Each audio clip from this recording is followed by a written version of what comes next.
Watch and learn. Hey everyone, so today I want to discuss the Agoraphobic Nosebleed's absolutely classic entry into their discography, and that is the almighty PCP Torpedo.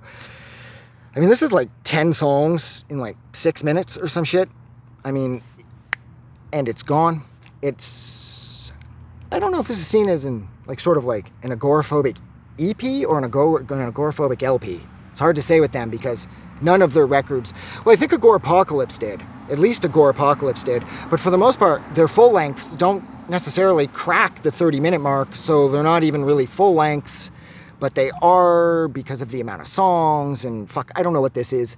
I would classify this as a full length from them just because of its lineage and how important it is to the history of grind. This record is fast. This record is crazy. And most importantly, if I had the Navy and Marines behind me, I'd be a motherfucker too. It's like one of the best samples that any hardcore band has ever used, is the sample they used, if I'm not mistaken, to open this motherfucker up with.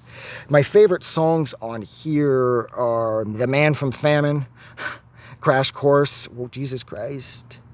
That's right, Crash Course to Maximum Nowhere, and then Thinning the Herd, and Jesus Christ, Latin Thrift Cave. I love it. I shouldn't really be pulling songs out of this because the entire record, like I said, it comes and goes in like 6 minutes.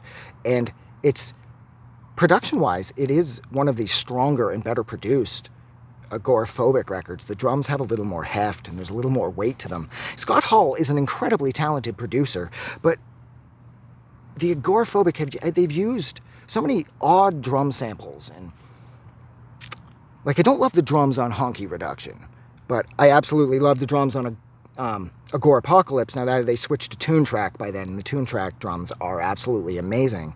But the drums on here, they seem a little meatier. And this record has sort of like a thrashy sense of like punk speediness to it. It's not just looking to beat you over the head, like to collapse you into submission. This record has like a sense of fun almost. Now, the one I'm talking about here is actually the 2-disc re-release. I think it was Hydra Head that re-released this, but that's the one that I have. And it's got the second disc with a bunch of remixes. The remixes are fucking crazy, and they're loud, and they're really punishing, and I don't really like any of them. And the remix disc reminds me so much of Digital Hardcore Recordings, the American hardcore years, the Don't Fuck With Us compilation. It just keeps pounding. And when people are using electronics to make things pound, it just quickly just gets out of hand because, you know, you don't actually have to be playing these things. You can just program, like your BPM can be, you know, 3,000 or something. You can record it all in like a 7/8 time signature. You're free to make it as wild and as crazy as you want, and it just gets so cheap, and it just feels so disposable. And that's what this entire second disc feels like. I hate these remixes. They have no purpose. They have no place. There's no sense. It's like they're just floating in craziness, just to be crazy for the sake of being crazy, because being crazy is being crazy. You know? PCP Torpedo, absolutely brilliant. This is like essential stuff from the Agoraphobic's discography. The remix disc, who gives a fuck, basically. Yeah. So look, I'm going to leave it there. So thank you so much for hanging out with me while I discuss the Agoraphobic Nosebleed's absolutely fucking classic album, PCP Torpedo.